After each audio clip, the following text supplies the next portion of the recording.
Hwyaden fach Lwyd. Un tro roedd Hwyaden fawr wen yn eistedd ar nyth.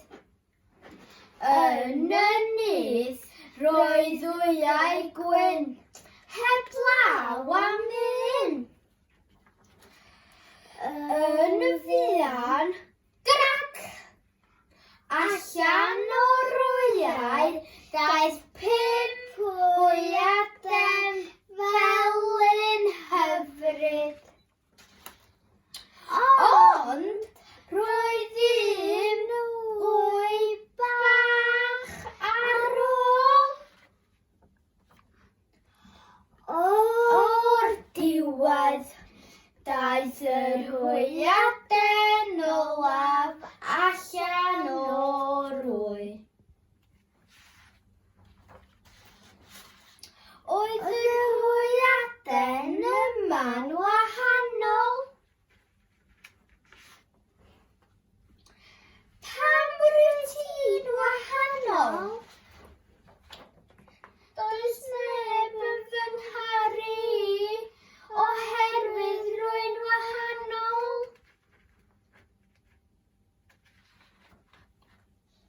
Gadawodd yr Hwyaden fach Lwyd aeth I chwilio am rhywle oedd yn perthyn.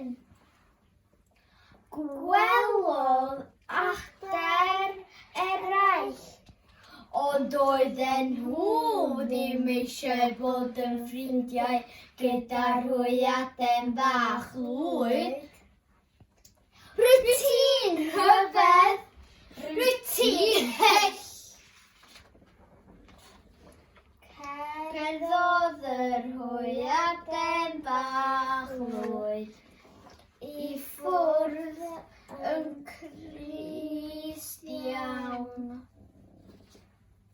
Gwelodd hen ddynes y Hwyaden bach Lwyd a'i gosod mewn cwt.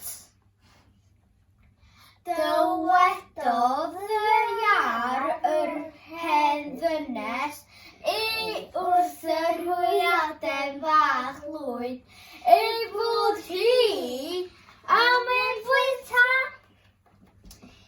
Dihangodd yr Hwyaden fach rian a chuddio mewn chors.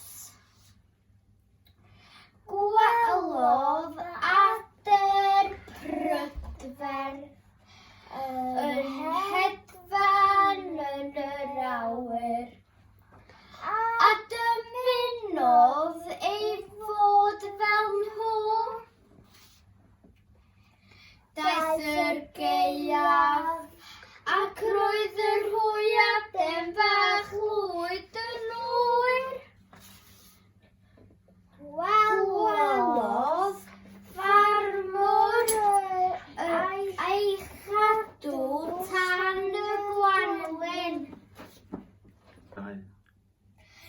Pan daeth y Gwanwyn, aeth y ffarmwr a'r Hwyaden fach Lwyd at y llyn a'i rhyddhau.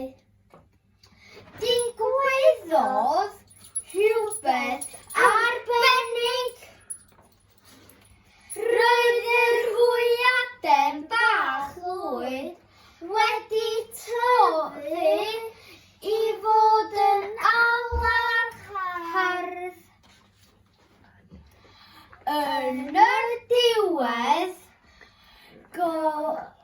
roedd yr Hwyaden fach Lwyd yn hapus.